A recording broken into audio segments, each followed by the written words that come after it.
Okay, we have to resume because after there is a meeting, so after lunch. So we are now going to Philadelphia. Philadelphia was mentioned, just so just you can defend yourself. Thank you very much.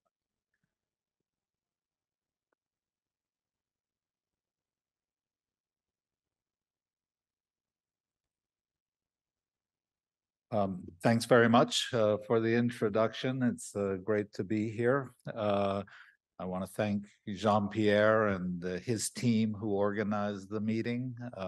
This is really one of my favorite places to meet. I first came to the ATHS meeting in 1994, I think it was, when I gave the first 92, when I gave the first presentation on the data that showed that methadone treatment prevented HIV infection, or at least was associated with fewer incident cases of HIV. So that meeting was in Cannes. So it's great to be back. And Jean-Pierre asked me to talk about counseling, which has in the discourse around drug abuse and drug treatment globally has kind of slipped off the radar screen in many cases. We talk about MOUD, about the medications for the treatment of opioid use disorder, but not a lot of talk about counseling and the psychosocial supports that are needed in order to maximize the impact of these medications.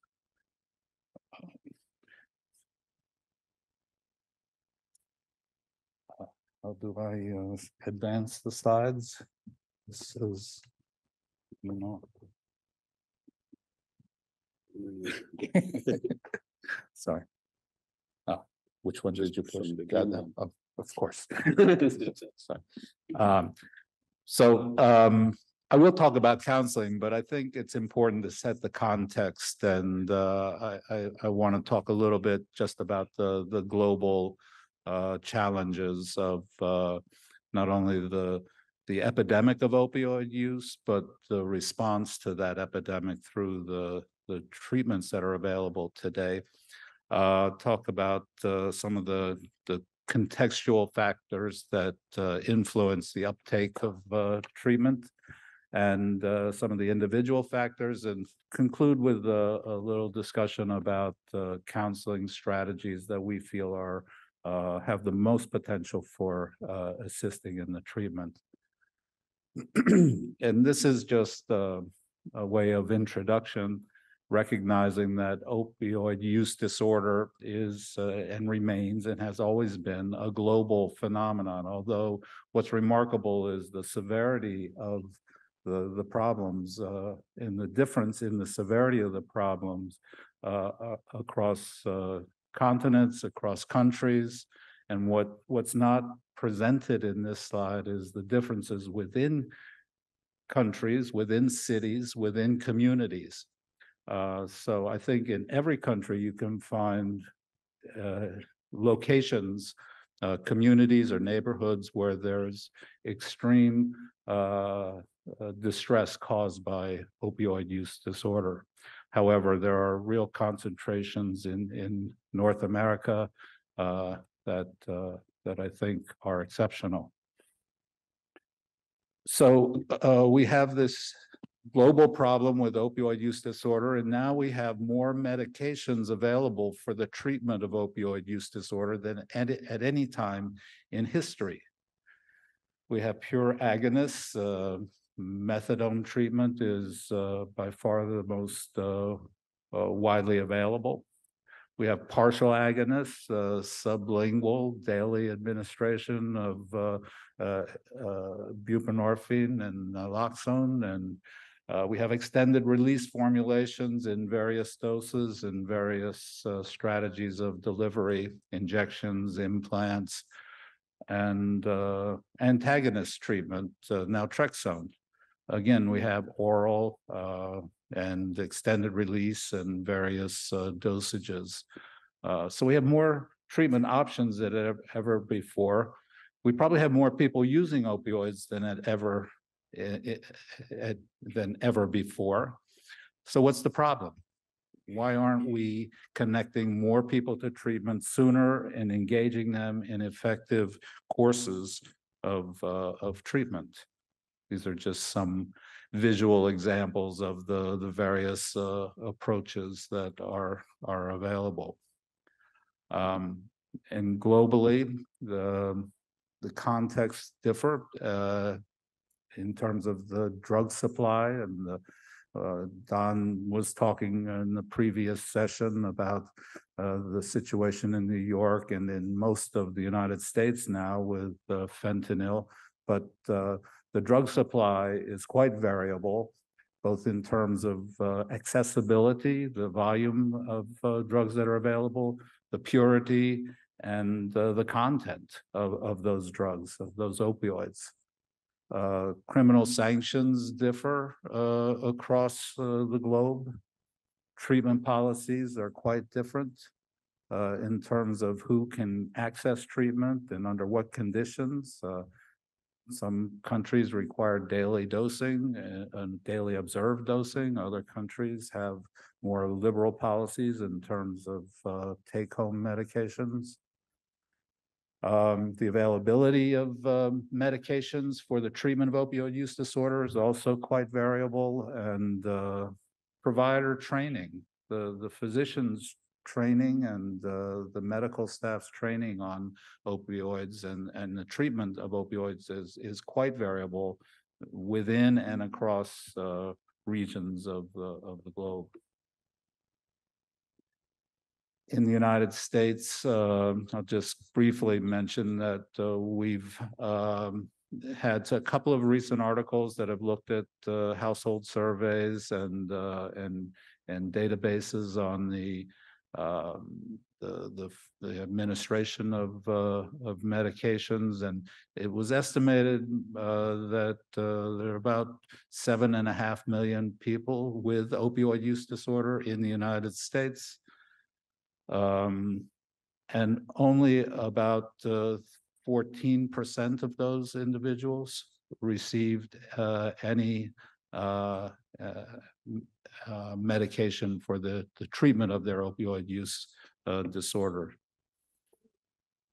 This is quite similar to another recent article that estimated that among people with opioid use disorder, about 30% have ever received treatment in the United States, and 17% reported current use of medication for the opioid use disorder.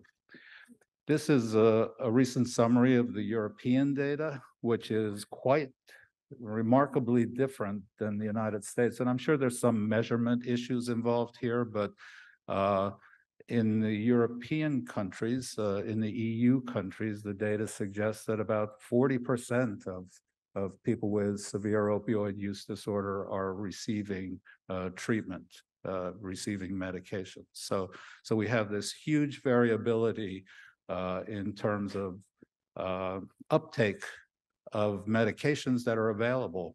And I think this kind of emphasizes the importance of helping people understand what the medications are, how they work, and helping people make the difficult decisions to start treatment. Don has mentioned data from New York City. This is our most recent data where in Philadelphia, where we had a total of 1,400 overdose fatalities. And the bars here just describe the content of those of drugs that were found in the people who died of overdoses. In the bottom two bars are opioid. The bottom bar is opioids and stimulant, the dark blue bar, which is the largest single group. So it's a polydrugs combination of stimulants as well as opioids. And the gray bars are opioids only, and the top two bars are combinations, or non-opioids. Now, when buprenorphine was introduced, there was great hope that making medications more easily available and easily administered would result in rapid uptake and long-term retention, because obviously it doesn't do much good to start someone on a medication for the treatment of opioid use disorder if they don't continue. And one of the early studies showed a randomized trial of methadone versus buprenorphine, and found that about 50% of the people who started both medications were still in treatment 5 years later. However, in practice, what we see is a retention curve that looks like this, with very few people who are started in the healthcare system. Now, most notably now in emergency departments, people are given prescriptions if they for their opioid use disorder, given prescriptions of buprenorphine and naloxone, but very rapidly stop taking the medication, and certainly stop renewing their prescriptions.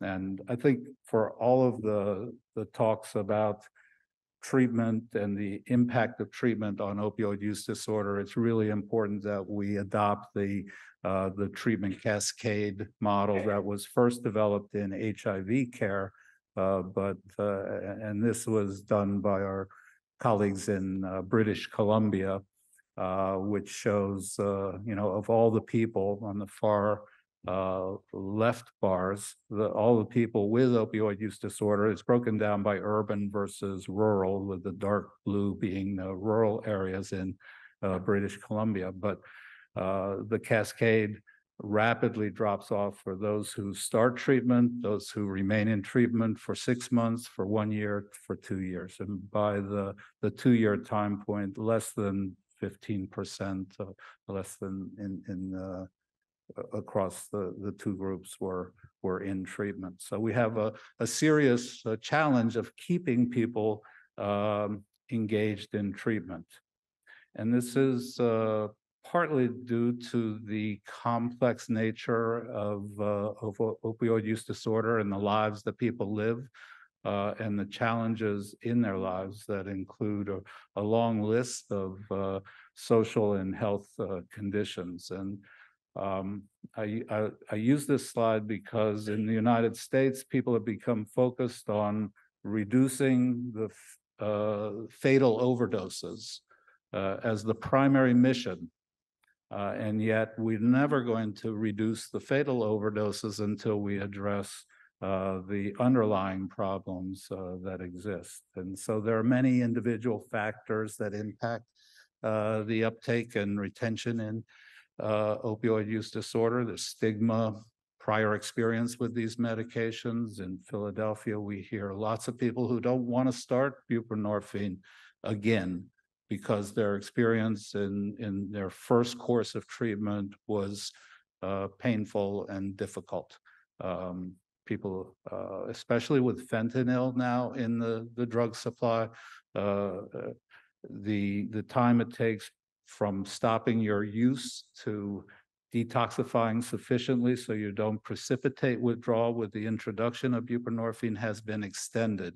And I believe the xylazine is actually contributing to a longer time that's required for withdrawal before you can start, comfortably start the buprenorphine. There's a huge fear of withdrawal. I think opioid dependence is really an experience where people strive to avoid withdrawal. That becomes their primary mission, not to get high, but to avoid sickness. There are numerous co-occurring medical and psychiatric conditions, and there's a real lack of reinforcing social supports among people who use drugs in many cases, and who want to stop or change their use and start treatment. Cecile Denis, who's in the audience here today, wrote this paper recently that is a real summary, I think, of the complex nature of the social and medical problems that we find in people who are dependent on opioids in Philadelphia. The quote here is the prevalence and multiplicity and severity of chronic health and socioeconomic problems highlight consequences of the current opioid epidemic and underscore the urgent need to develop integrated models of care. So it's a opioid use disorder. It's a chronic medical condition. I don't have to say this to the folks in the room other than the fact that I want to emphasize the importance of the behavioral components of dependence and addiction, and that effective treatments require attention to both. And we call this medication-assisted treatment. And as I mentioned earlier, the language has changed to MOUD, just to medications for the treatment of opioid use disorder, at least in the United States.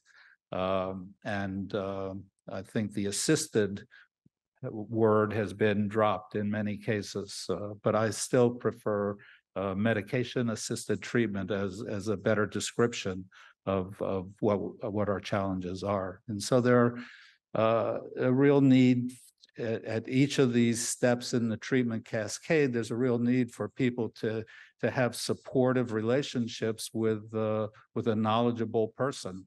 We call these people counselors, recovery specialists, psychologists sometimes, social workers, but the core element of this relationship is that it is supportive.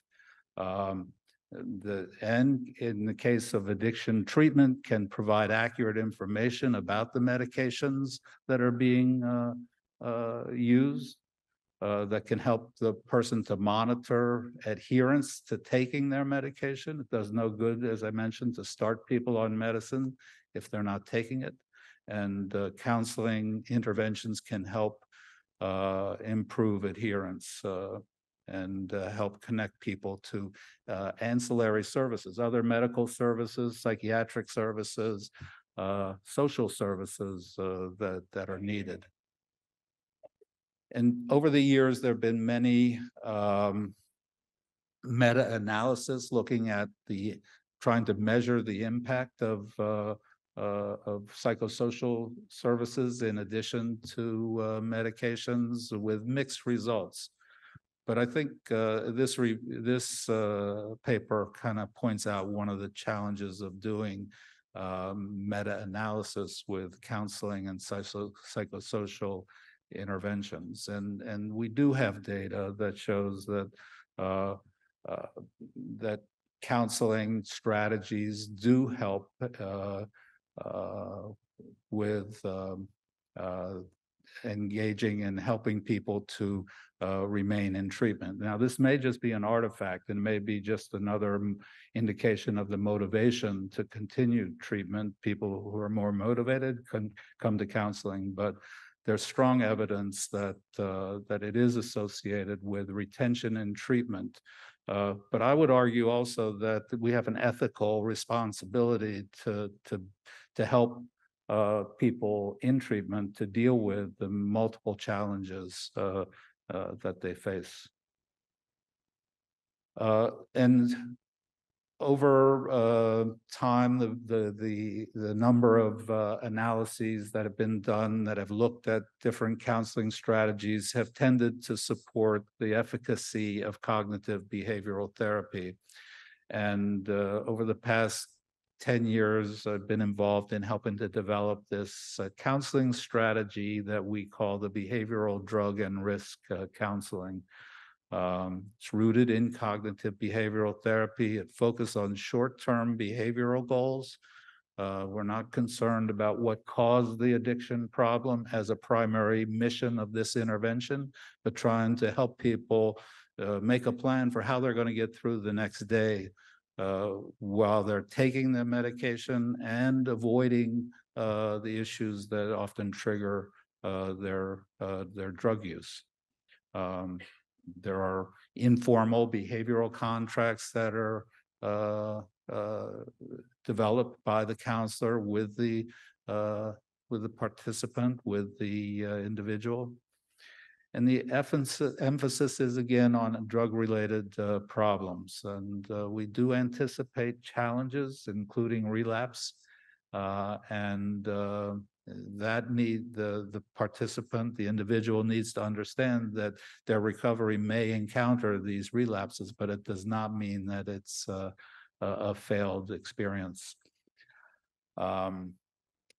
The structure for this counseling, and we're using it in our project in Ho Chi Minh City, which you'll hear more about in the next presentation. Where counseling, it begins with 12 weekly sessions, recognizing the need for more support during the initial phases of treatment, and that's followed by 9 monthly sessions in the study. This is just a little schematic of the counseling priorities, really, where our focus really is in counseling is on adherence to the medications that are being administered. And in our MOHI study, which is the study in Ho Chi Minh City, we're actually using 3 medications that people are randomly assigned to these medications: methadone, buprenorphine, or long-acting naltrexone. But people do have the option of switching if they feel that their assigned group is not appropriate for them, or they're unable to participate in that form of treatment, because we're using rather different approaches from pure agonist, partial agonist, and antagonist.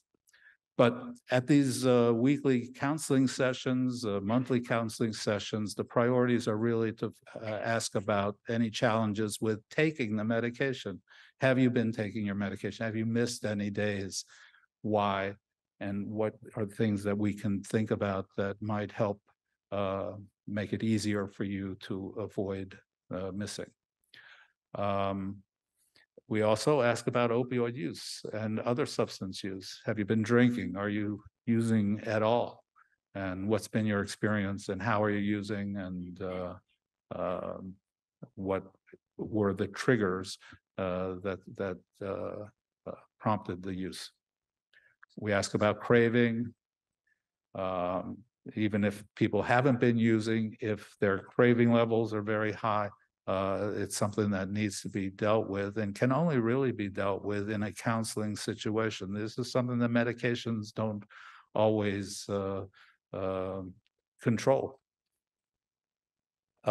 Mental health conditions, depression, other acute mental health conditions need to be discussed, checked on. This can be done rather quickly, by the way. And fit into the individual's availability for the session. And what is the confidence that a person has? How can the counselor can help to build up the confidence that a person has in their ability to continue with the treatment and to go through the difficult times that are required in order to remain in care. So I just want to conclude by restating what I just said, that opioid use disorder is a global problem with wide variations in severity of the problems and the countries or the areas' response to those problems. Medications, we're really fortunate to have so many medications available to us now, but their uptake and retention, has serious contextual and individual factors that influence the ability to get access to the medication, initiate the medication, and stay on the medication. And this is where counseling I think has a critical role. And while findings of the impact of counseling have been mixed, I think we have enough data to support the importance of counseling. And again, I feel like we have an ethical responsibility to be there to help individuals and to help guide them and educate them and support them in their treatment. So thanks.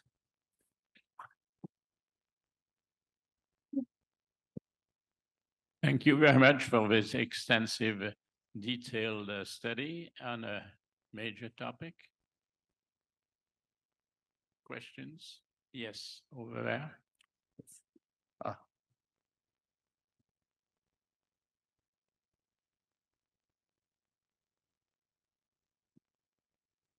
Thank you very much, Dave, for this very clear presentation. I had a question concerning BDRC with 9 weeks and followed by 12 weeks followed by 9 months. That means 1 year. Yeah. And is this 1 year only because of the project, or is that based on your strategy to follow and support patients? It's the simple answer is it's because of the project that we included that as the endpoint of counseling. But obviously, you know, outside of the research context, people may need counseling for longer periods of time, for as long as they're taking their medication, and hopefully,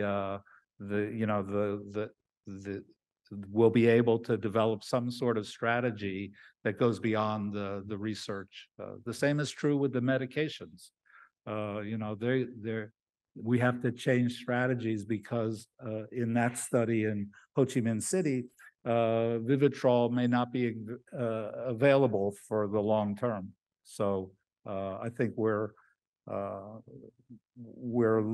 planning on making sure that people can transition safely and comfortably, and will need ongoing counseling. But thanks for the question. Good Thank point. you. Yes, Jean-Pierre. Thanks a lot, Dave. Very good as usual. But just I think I remember in our work in Ho Chi Minh, at the moment we had a problem with people having ART, and we couldn't reach a decrease of viral load. So in the patients who were treated in the project, for those who are HIV positive and with a viral load, and we at the moment we have 3 possibilities, and we ask her advice. Françoise Badré-Sedouci, she told us the first possibility is maybe a non-good compliance, despite people who are going each day to the center for methadone or Suboxone, but for having AT2. And a second possibility, and bad quality of medication. And the third possibility option is an resistance. But so we decided to try to improve the compliance. And after briefing of our counselors, they focused their counseling on HIV. And if I remember well, finally, we get a very good results on the outcomes on decreasing viral load. I'm right? Yes, yes. If your question is, are you right? Of course, you're right. No. I remember. Yeah, no, he's right. yeah, no, I think was the basis, that was a previous study that we did in Ho Chi Minh City in the same center that Jean-Pierre is referring to, and that has formed the basis for our current study and sharpened our focus on counseling around these specific issues of not only are you taking your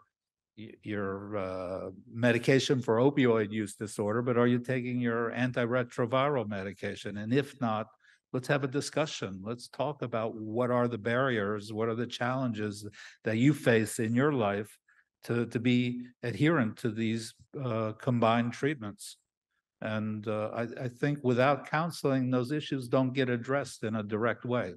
And so I think your point is really important. And now in France, it's very important to emphasize, to stress how important it is to have a comprehensive treatment and not to forget the importance of psychosocial intervention and counseling. Yeah. And our center, by chance, we are one of the very few, maybe the only center in France, because you train us on counseling, and we are improving a lot our outcomes with counseling. Right. And it's a pity it's not only used and known how important it is to add the psychosocial interventions. Thank you a lot. Okay. Thank you. Okay, we are convinced, and now we have to move on. Louis. Louis est vice-président du Worcester Institute à Philadelphie. C'est aussi le directeur du laboratoire HIV and Immunopathogenesis au Worcester Institute, et il va maintenant présenter. All right. Well, thank you, Jean-Pierre, and thank you, everyone, for staying for this discussion.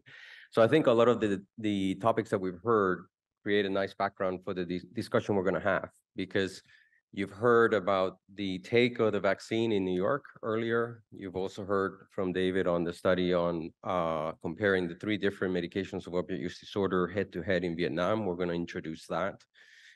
But we're also going to review some of the work that we've done to characterize immunological function in persons who inject drugs, as well as individuals that are on methadone treatment. And because ultimately what I want to share with you is new data that we have been putting together now about the response to the COVID vaccine among particular groups in Philadelphia that are either harm reduction, polydrug users, or individuals on substance use disorder medications, as well as HIV, ART-suppressed populations, and individuals that are not HIV infected. And we'll talk about those in more detail.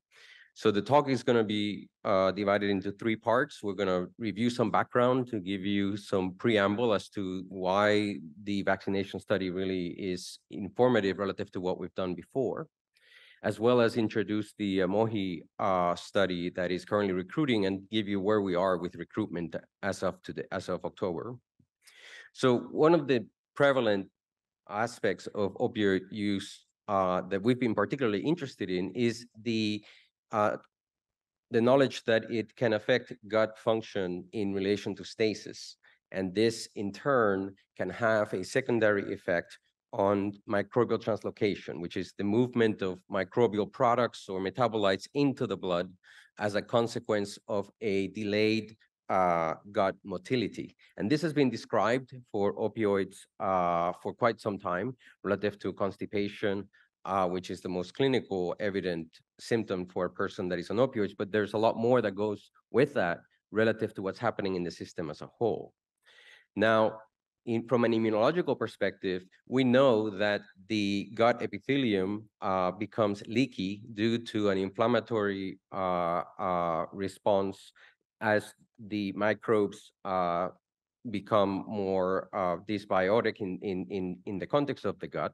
And this then translocates into the lamina propria, where we expect that the myeloid populations and immune cells that can respond to these pattern recognitions are going to respond in immune activation. And this, as a chronic state, is expected to impact the host with conditions associated with chronic inflammation.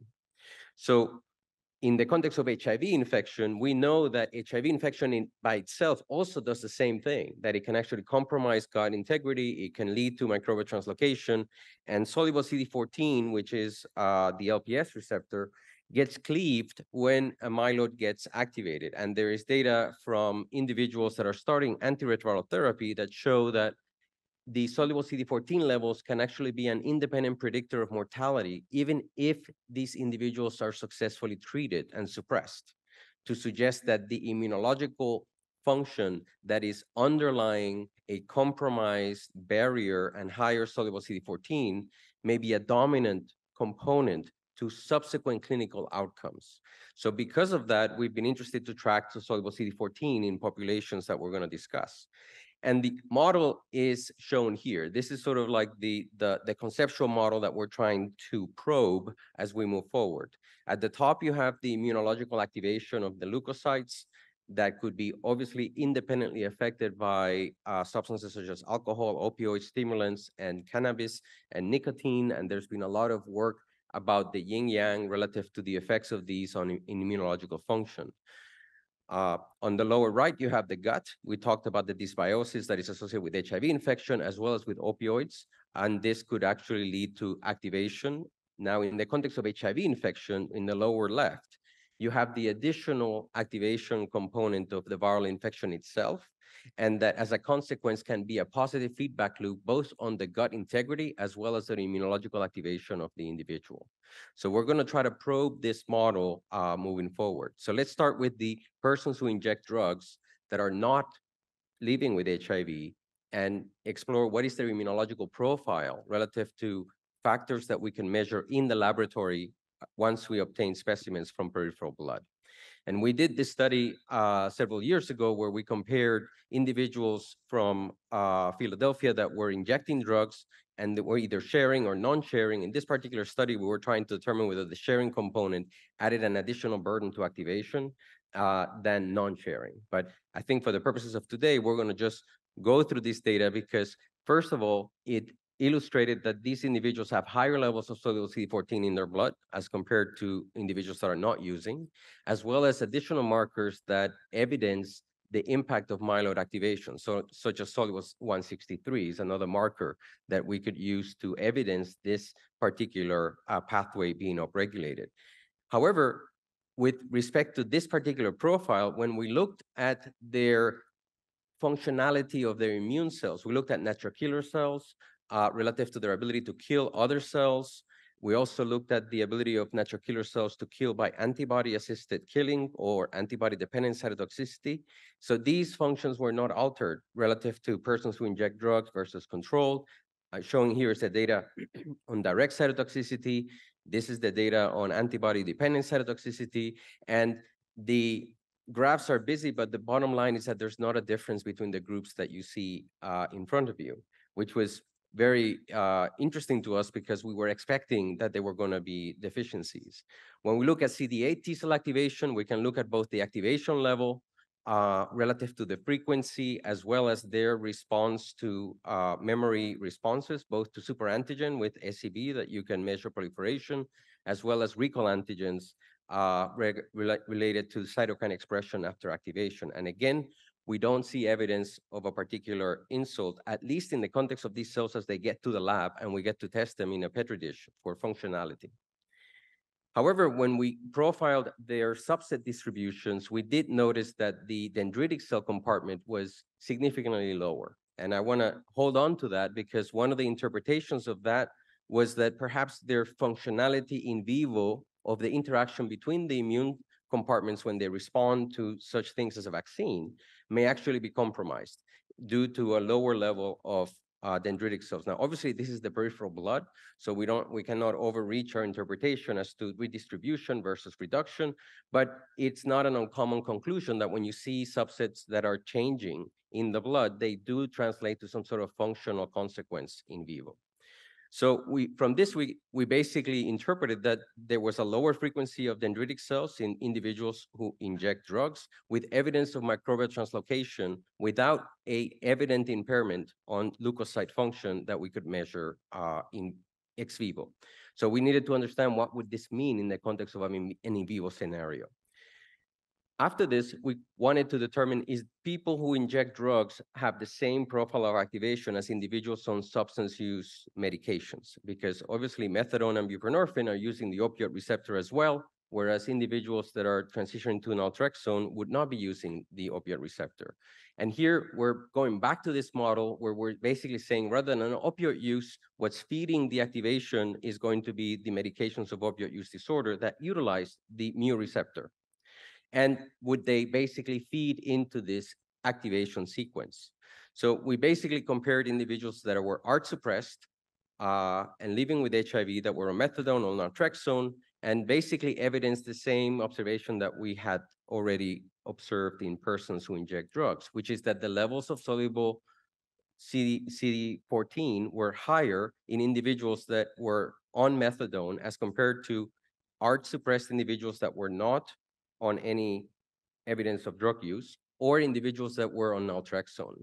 And this sort of supported this notion that clinically, the use of opioid interactions are going to be stimulating what we would interpret would be a microbial translocation related event to be chronic and sustained in spite of the suppression of HIV.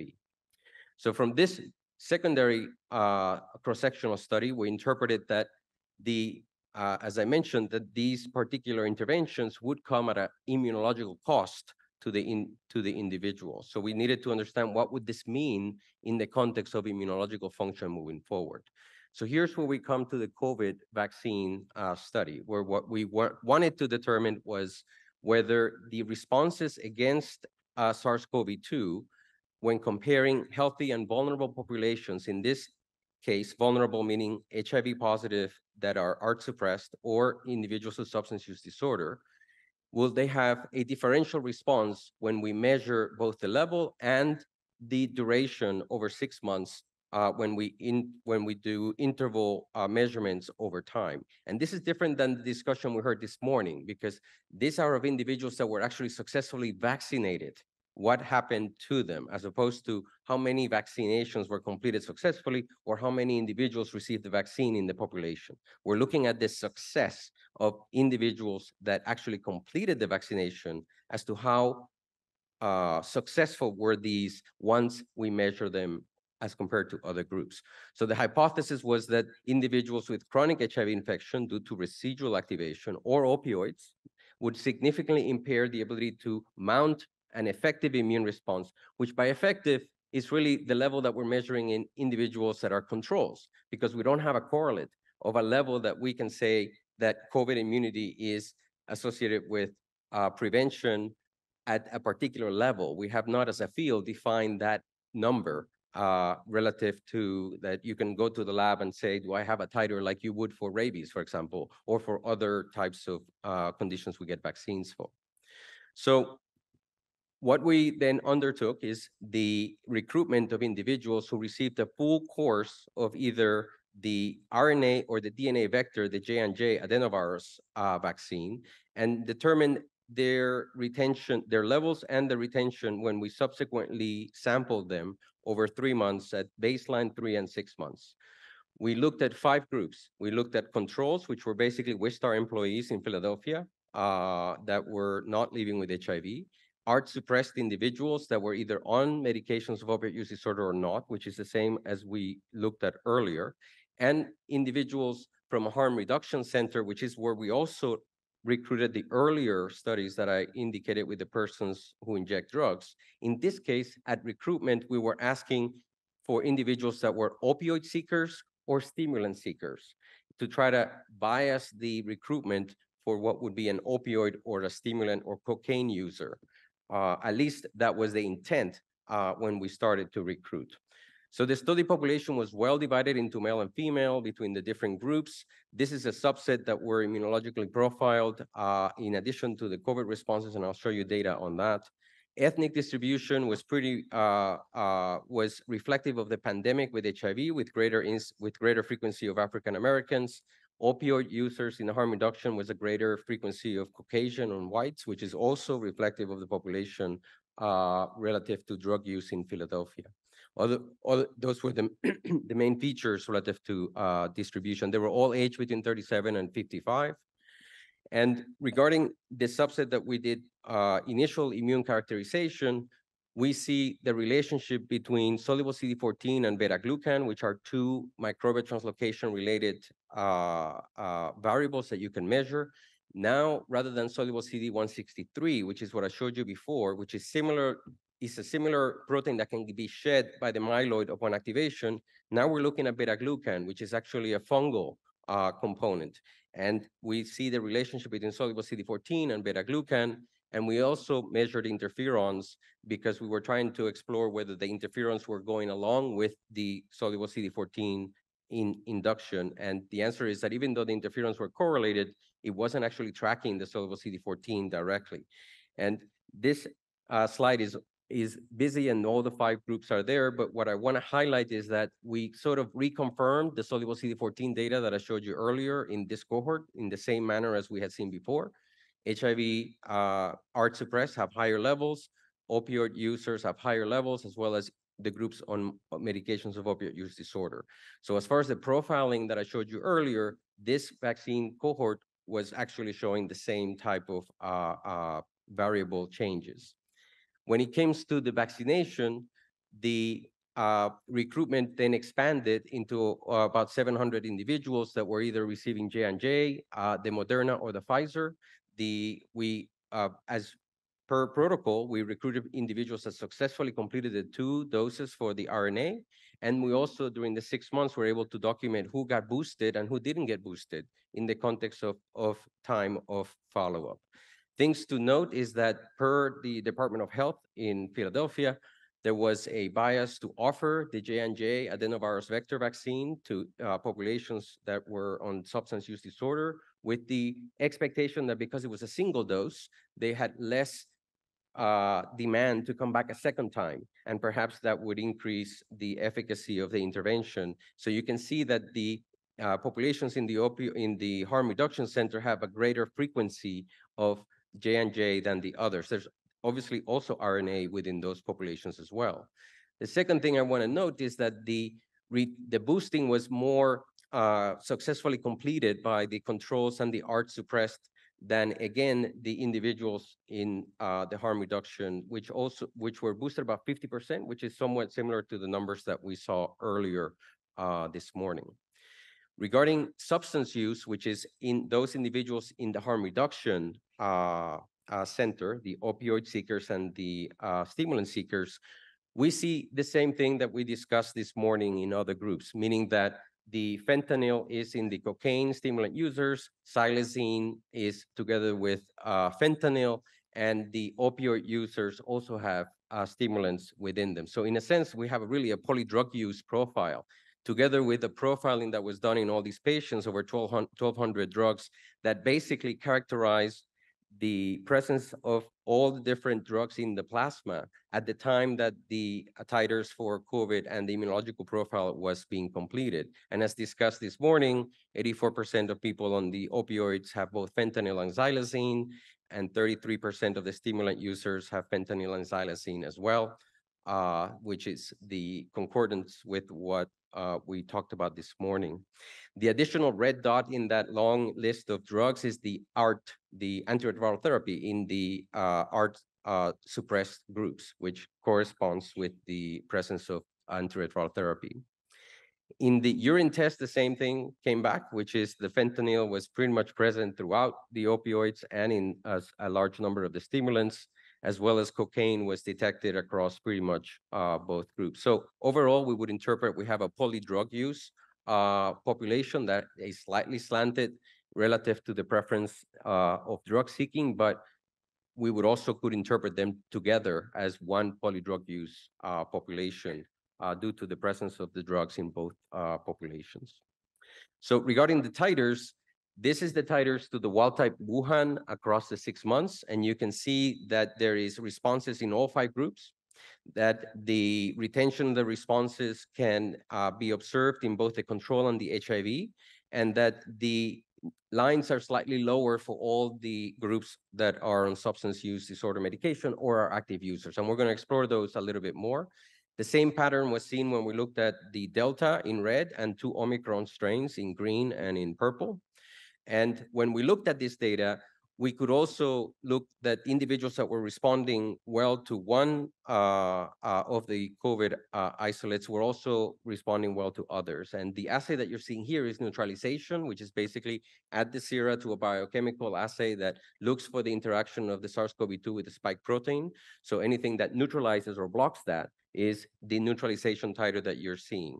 So we're not reviewing, due to time, the total titer or the nucleocapsid, which are the total antibody titers, but these are not functional. These are just total numbers. So we sort of, for today, are focusing on the functional titers. Because we knew the vaccination date and we captured 6 months, we could actually correct the data over 900 days to the time of vaccination and the interval by which we captured data in the 6 months. And across all 5 groups, determine the behavior of the titers across time, which is what you're seeing now. You're seeing all 5 groups over 900 days, with the first 0 day being the corresponding vaccination day for that particular individual. And what you can already illustrate here is that the lines on the opioid use or stimulants are lower than the ones from the control. We can run models, which of course you're not seeing any of the numbers, but the conclusions are that there was a significant effect of time, and that's likely due to the boosting on all the groups, that the titers in active users as well as individuals on medication of opioids are lower, and the actual Moderna was better than the Pfizer in the context of the estimates, but certainly that they're lower in amount. We also see that the effects of time and groups are independent, meaning that there is an effect of time that it goes up, but the effect of groups taking it down is not tied to time, it's tied to the group assignment itself. And importantly, there was a suggestion that there was less of a correction due to the boosting on the substance use disorder groups and the active users than in the other groups, meaning that in spite of 50% being boosted, that whole group remained without a correction on titer, as we see the increase in titer on the controls. When we look at the vaccination type, the blue line is the J&J being much lower than the others. And this basically was corroborated that if the first vaccination was the J&J, there was an overall lower neutralization titer that was retained throughout the 6 months of observation, that the first vaccination and time were independent of each other, and that the rate of rise was significantly different between the different vaccines. And here's Moderna outperformed Pfizer and J&J being the lowest, and that the effects of vaccine time and substance use were independent of each other, as we talked about earlier. When it comes to the boosting, you can see the ones in red are the ones that received the boost, the ones that in blue are the ones that did not receive boost, and as expected, the ones receiving boost are much higher. And when we look at the behavior of the lines, the boosting was associated with a significantly higher titer, which is what you would expect. The effect of boosting was independent of time. So whenever you got it, you have the benefit, but substance use was actually going the opposite way than boosting in this model, which meaning that if you were in a substance use group, your benefit from the boosting was actually being reduced as opposed to those that were not in these groups on their follow-up.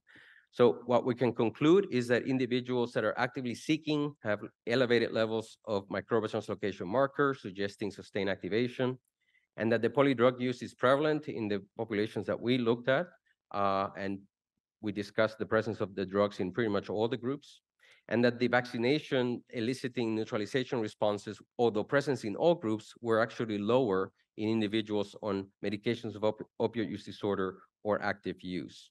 And we'll need to do further analysis on this data relative to the presence of nucleocapsids, titers, as well as total and the correlates of the vaccine response to determine what are the biological determinants that are predicting who's actually responding best to the vaccine, which goes back to the discussion about yesterday about vaccinating these populations and perhaps trying to predict who best responds to a particular intervention. Of course, there are limitations to this work. It's a small sample size, and because of the models that we have run, you could argue that this is an overfitted type of presentation. There was no correction for type 1 error, and there was a selection bias because we're only talking about those individuals that successfully completed the vaccination, not the population as a whole. On the last 4 slides, I'm just going to give you a status report on the AMOHI-1 study that David noted earlier. This is a proof of concept study on ART-suppressed individuals receiving medications for opioid use disorder that include the 3 drugs that were discussed together with the behavioral drug risk counseling. And the study site is the Go Back Clinic at Ho Chi Minh City in Vietnam. And the hypothesis is going back to the model as to if we actually randomize individuals to the 3 different drugs, what happens to their immunological profile longitudinally, because all the data we have is cross-sectional. So that can we actually prove a causation of drug choice with immune activation profiles later on? And what are the implications on the reservoir? And we can actually measure that because activation together with antiretroviral therapy is expected to decrease the overall amount of residual HIV in a person receiving treatment. This is the design. As we talk, people can switch arms in addition to being followed over a year of follow-up. The immunological and virological profiles are illustrated here, but this data obviously would only come after we successfully complete the study. The current status as of October is we have 40 individuals recruited of 225. And as Dave mentioned, there have been already treatments switching between the arms. And interestingly, there have been more switching into naltrexone than methadone or buprenorphine, which was a unexpected outcome. We'll see if that sustains itself moving forward as recruitment and follow-up continues. And as expected, this is a large team effort by lots of contributors, and we're really thankful that in this audience, many of the individuals on the Vietnam team are here, in addition to David, who contributed to the work on the persons living who inject drugs in Philadelphia. And with that, I will take any questions. Thank you.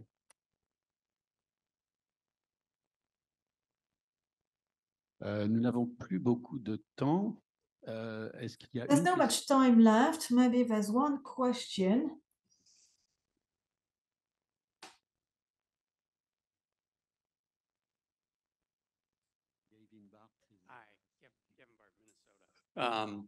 Thanks for the presentation. So I have a question about the AMOHI study, as well as some of the related work that you've done.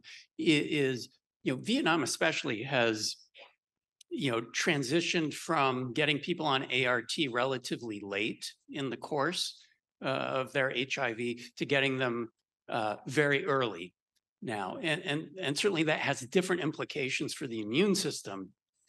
There's still a group of people who had at least an AIDS-defining illness, and now there are people who never even had a drop in their CD4 count, and they got on ART quickly. How do you take that into account? Ultimately, when you do your analyses, sort of the past history of immunocompromise versus non-immunocompromise when doing your various analyses. Yeah, thank you for that question. That's the state of immunological decay in individuals in late-stage disease, which you're correct. They are the ones that are in Vietnam getting access to therapy, are basically in a state where is very similar to the studies that I showed you with the ACTG, with the soluble CD14 as a predictor of mortality. Meaning that these individuals that were already compromised to the point that the antiretroviral therapy could not reverse this insult. Now, the hypothesis that we're trying to explore is that insult going to be sustained or amplified by the presence of methadone or buprenorphine, and is it going to be blunted by the choice of naltrexone? And the profile that we're trying to, the primary endpoint is the soluble CD14 levels, so that we're very, I guess, selecting a population that gives us the greater range of response in the baseline from which we can see a detectable change. If we go all the way to earlier disease, then the range of soluble CD14s are going to be much reduced, so that we would need a sample size that would be much larger to see an effect, even if the effect was there. Merci, Louis. Donc, j'appelle maintenant le docteur Lémignan, qui est chair du département. Thank you very much. Now I'm going to call upon Dr. Leminian, is the chair of the Sciences and Technology Department at the University of Hanoi. You have the floor. Thank you very much. Good afternoon. I'm between the presentation and your lunch, so I'll try to be quick. But I would like first to thank the organizer, especially Jean-Pierre, for inviting me to this wonderful meeting. This is my third time to attend the meeting in the ATHS meeting, and I always enjoy the scientific substance, but also especially the social atmosphere created by the organizer. So thank you very much for having me again.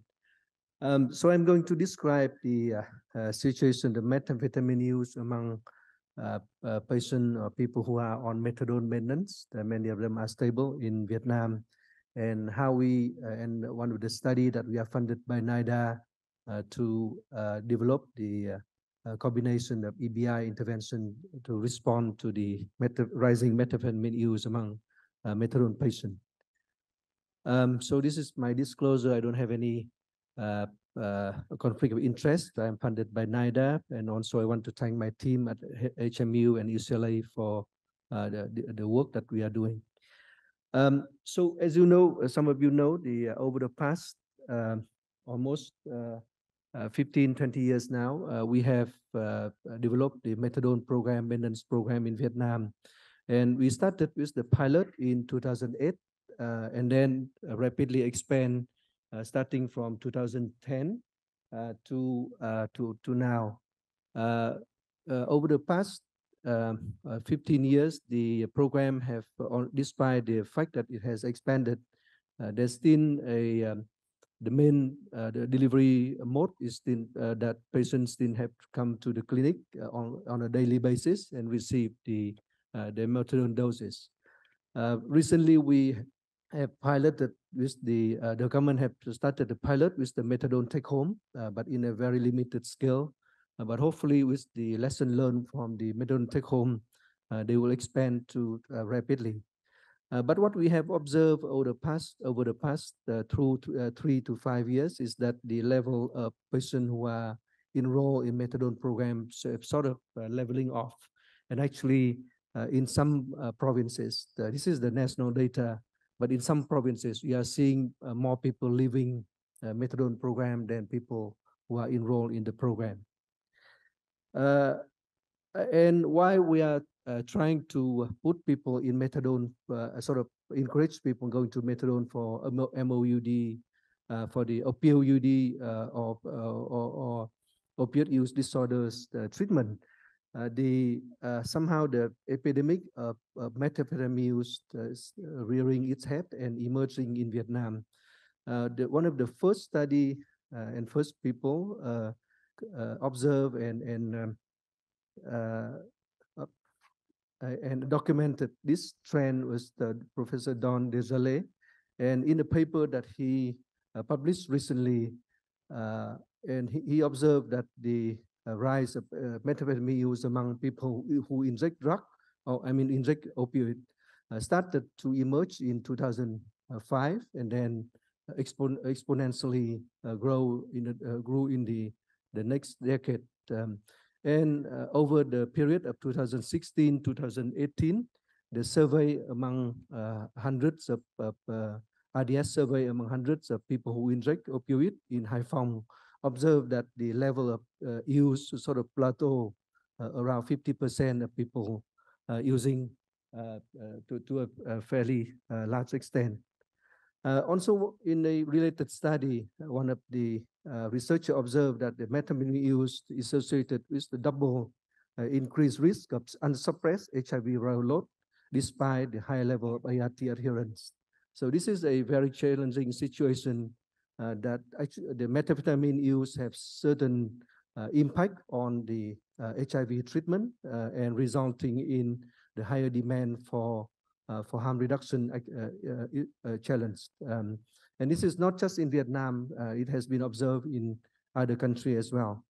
So we started to our interest in what happened to people who are on methadone. So Dr. Don Jarlais and his colleagues observed among people who actively inject drug, but our interest is on people who are on methadone, and many of them are staying pretty stable and abstain from opioid.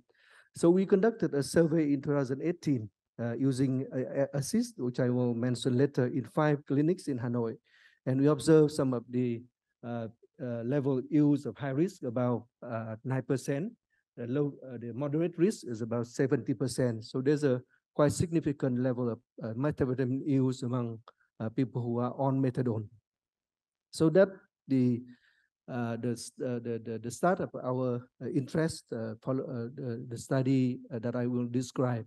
So we expand the screening to 15 largest methadone clinic in Hanoi and Ho Chi Minh City in 2021 and 2022, and we now completed the screening, and I will show the result in a few minutes. We compare the screening results of 592 people on methadone at both time. In 2018, we conducted in 5 largest methadone clinic in Hanoi, and now we compare the result of their screening in 2018 and with the recent screening. The screening included 2 tools. One is the ATHS, with the 8 questions focusing specifically on methamphetamine use, and we use the WHO recommended classification in terms of low risk use, moderate risk use, and high risk use. At the same time, this is the question asked about the last 3 months of use and so on. At the same time, we conducted the urine test for methamphetamine, but also other substances like morphine, like cannabis and ecstasy.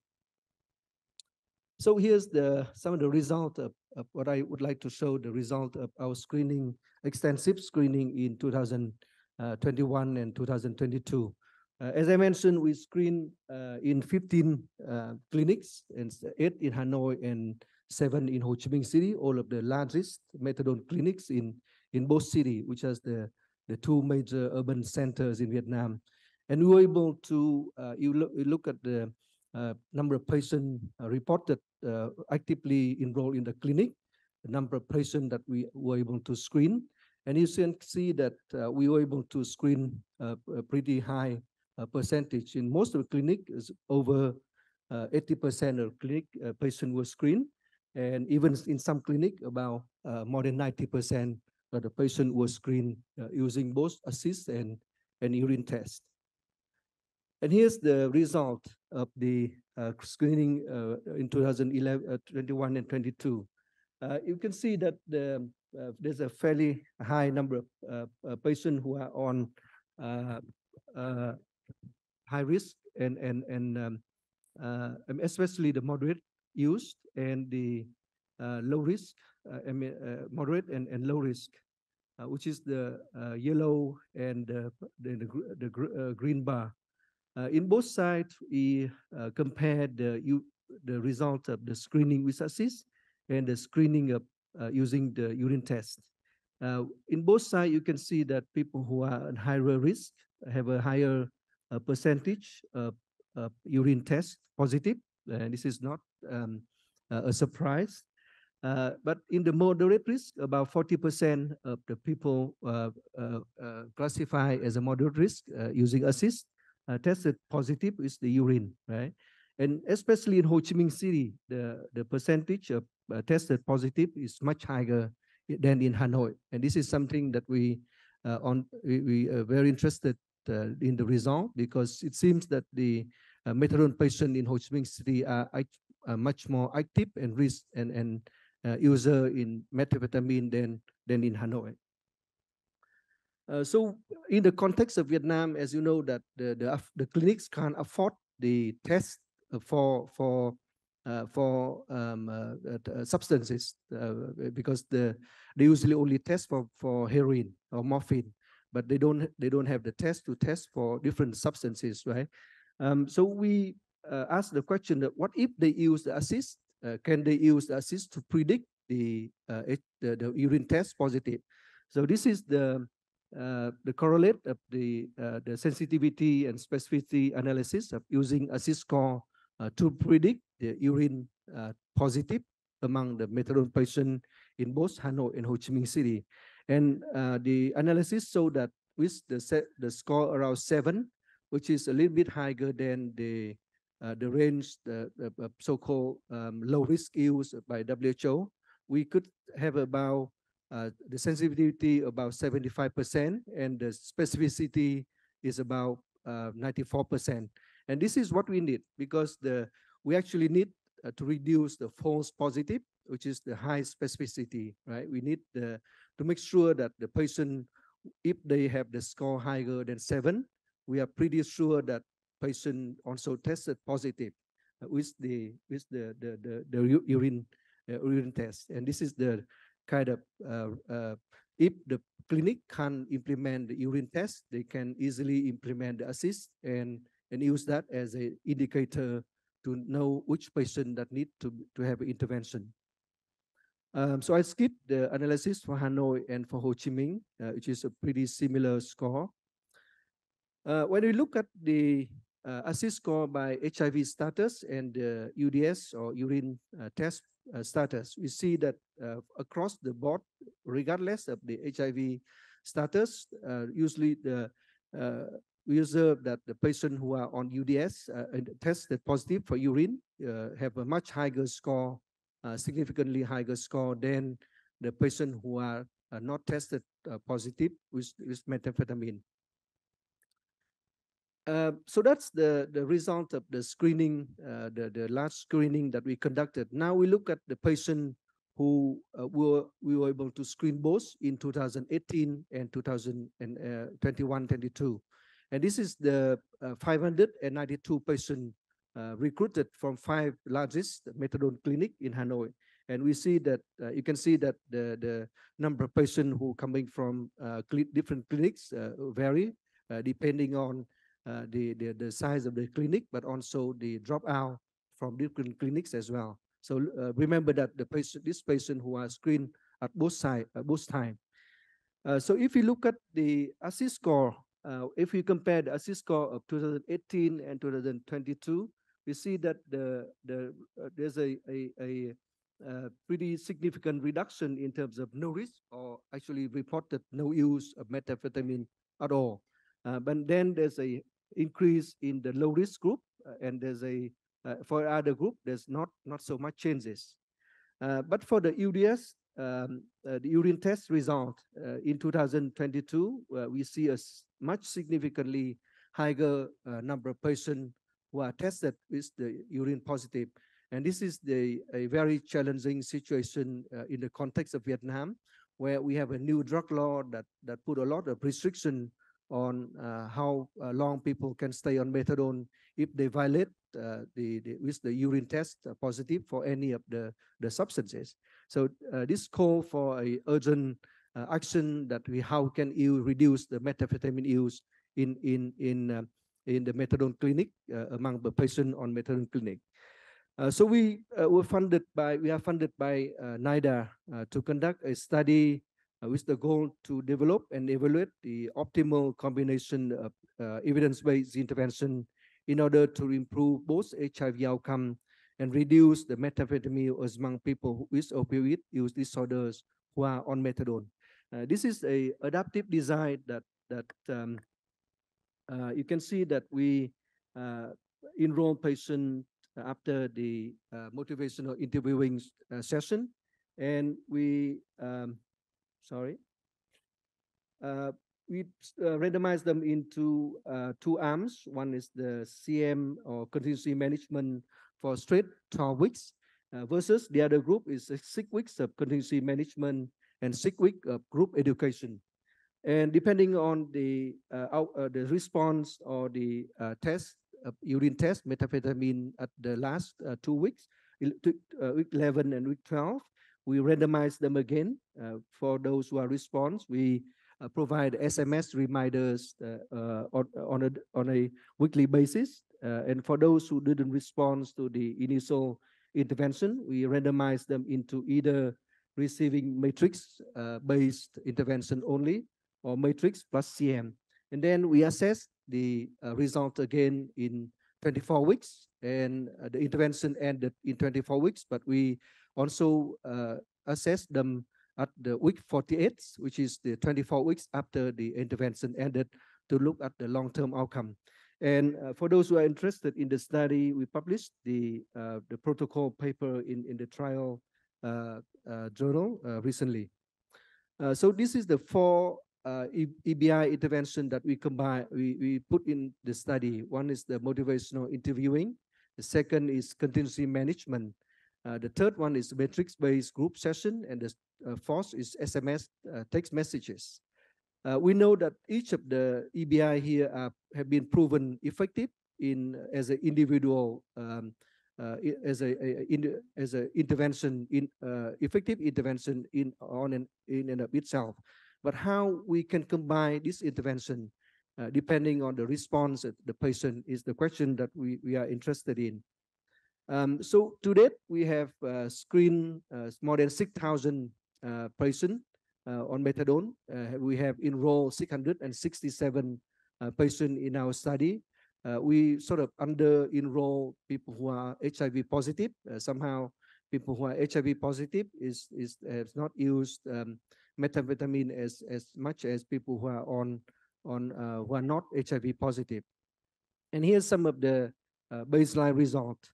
We compare the adherence to methadone in the past 3 months, which is correlate with the time that we asked the assist screening. If you look at the positive with it met, clearly the non-adherence, there's a significantly higher people who are positive with MES than the people who adhere to in the negative group. So you have the positive group on the and adherence, non-adherence, and then the non-adherence on the positive group. So across the board, we observe that MES have a significant impact on the adherence to methadone treatment in our patient. When you look at the viral load, this is only 130 patients who are HIV positive in our population. We look at the different levels of HIV viral load. We can see that for people who are UDS positive, the significantly higher level of people who have more than or unsuppressed viral load. And similarly for the assist, people who also assist more than 27 also have a higher level unsuppressed viral load. And this is, of course, this is a small number. So we still have to look at the larger number of HIV positive in order to ascertain our findings. So in summary, this is the rising methamphetamine use disorders among people who with opioid use disorders, especially among methadone patient, is significantly is a concern because it have impact on both methadone treatment and also on the HIV treatment. In the settings like Vietnam, where the MMT clinics are the only medication-assisted option for patients who with opioid use disorders, we believe that the psychobehavioral intervention should be implemented to reduce the methamphetamine use. And here I also echo Dave's point about behavioral counseling, which is also very important that we sustain that effort in the methadone clinic. But there's still a lot of questions about how can we, what is the optimal combination? What are the costs, both for the individuals, but also the combination of EBI, the cost for the patient, but also the cost for the system. If we want to sustain the behavioral counseling, who will pay for the staff time and so on. And also the various implementation barriers and how we can overcome these barriers. And these are some of the questions I think that need to be addressed in future study. Thank you. Bien, vous avez compris que nous n'aurons pas de questions, no questions. Well, I guess that you could understand that we have no time for questions. OK, merci beaucoup, Dr. Lémignan. Merci à tous ceux qui nous ont écoutés. Et puis, Thank you very much to all those who were listening to us. And now we're going to move to the next meeting.